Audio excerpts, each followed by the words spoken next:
Bueno, buenas noches compañeros de didáctica de la física. Nuestro grupo está conformado por Camila Pedrosa, Laura Rojas y quien les habla, Diego Agudelo. En este audio explicaremos las principales ideas que la doctora Rosario Cubero expone en su documento llamado Cómo trabajar con las ideas de los alumnos. Para empezar, vamos a nombrar algunas características de las concepciones de los alumnos. Bueno, muy buenas noches. Hablaremos sobre las características de las concepciones de los alumnos. Entonces acá decimos que el alumno a través de su vida viene desarrollando una serie de ideas, así como saberes y construcciones mentales que ha inferido la experiencia del entorno social, cultural y económico en el que estamos. Tenemos también la función que el maestro debe ser capaz de crear el espacio de interacción en el cual el mismo estudiante sea capaz de cambiar su esquema de aprendizaje. También podemos explorar las concepciones de los alumnos por medio de sus expresiones orales o escritas. También puede ser por medio de dibujos o sus acciones.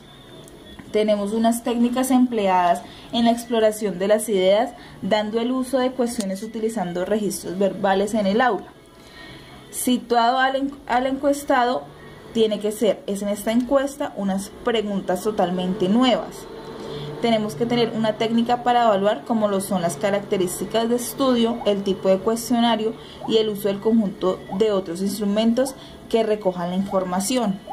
Se puede elaborar el cuestionario con una serie de preguntas, tanto sean abiertas o cerradas, de selección múltiple, de única respuesta o con doble respuesta. Aquí podemos tener en cuenta que estas deben ser unas preguntas que puedan resolverse y darle el espacio al estudiante para que se justifique la respuesta del por qué. También podemos tener un falso o un verdadero, y cada clase de respuestas que estamos realizando en el cuestionario debe ser que esas respuestas, cuando sean de múltiple respuesta, que el estudiante pueda que la respuesta debe ser razonable para que el estudiante pueda ser capaz de solucionar la pregunta que el docente le está realizando. Entonces, a continuación, la compañera Laura le hablará sobre el instrumento de entrevista. Buenas noches. Como dice en el documento, la entrevista es un instrumento para indagar las ideas previas que tiene el estudiante.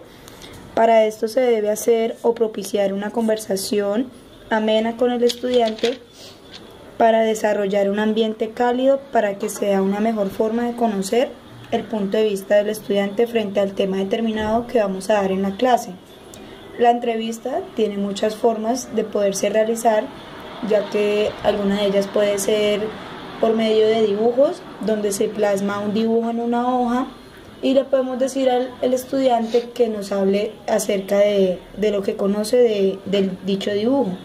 Otra forma puede ser de cara a cara, pero en este tenemos que hacerle entender al estudiante que no es una evaluación oral, sino que vamos a mirar en qué punto está con el tema de que vamos a hablar de cara a cara, para poder mirar que podemos hacerle cambiar de idea o evolucionar el concepto que el estudiante tenga. Otro puede ser por tipo de encuestas, como lo dijo mi compañera, donde se puede realizar una pregunta y que acá el niño se diga lo que más sepa, y al finalizar podemos hacer una retroalimentación con todos los estudiantes para saber en qué punto quedó claro o que hay confusión con el tema de la clase. En este tipo de características no se puede realizar estudiante por estudiante porque el tiempo no daría y la clase sería solamente en eso. Y lo tenemos que tener en cuenta que esto tiene un riesgo de que el estudiante le podemos hacer todos estos tipos de formas de entrevista y si no responde, ahí es donde el profesor, ahí es donde nosotros tenemos que mirar la manera de cómo podemos que el niño responda lo que necesitamos saber sin que éste se sienta obligado o presionado para realizarlo.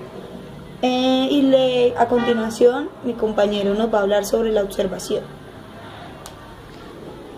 Bueno, la observación, según el documento, la doctora Rosario Menciona la observación como un instrumento para indagar concepciones en los estudiantes. Básicamente consiste en que el docente lleve una carpeta, una agenda, un cuaderno de apuntes en el cual va diligenciando todas las actividades que realice en el aula, ¿no? Recordemos que este proceso se debe iniciar y debe de finalizar cuando termine el año escolar. ¿Qué se espera con esto? Pues entonces se espera llevarle seguimiento a la evolución conceptual que los alumnos presenten frente a algún tema determinado, y si es posible también llevarle seguimiento al cambio conceptual. Algo que sí hay que tener muy en cuenta es que el docente debe ser muy meticuloso en el momento de realizar la observación. Por ejemplo, él debe estar siempre atento, debe estar pendiente a qué dudas nacen a partir de lo que él orienta, qué dudas nacen de los estudiantes, qué inquietudes. Debe estar pendiente también en la forma en que los estudiantes se relacionan, qué actitud toman frente al contexto y con sus estudiantes. Debe de identificar si hay empatía o por el contrario hay barreras que dificulten el aprendizaje. Esto es un proceso permanente en cual el docente debe de, ante todo, tener mucha responsabilidad si quiere tener un buen resultado. Eso por esa parte. Luego, lo más importante también es cómo organizar la información. Ya como mis compañeros lo mencionaban, la encuesta, la entrevista, todo eso nos arroja un tipo de datos. Entonces depende mucho de qué manera el docente organiza esta información para tener una lectura del contexto. Hay dos formas. La primera es leer la información en conjunto, en general, en todos los estudiantes. Y la segunda es fijarse en cada una de las respuestas, por ejemplo en los cuestionarios, es fijarse en cada forma de que cada estudiante contesta para tener un diagnóstico más personalizado. Pero eso depende mucho del criterio del profesor. Eso era el documento, lo quisimos exponer de esta forma. Muchas gracias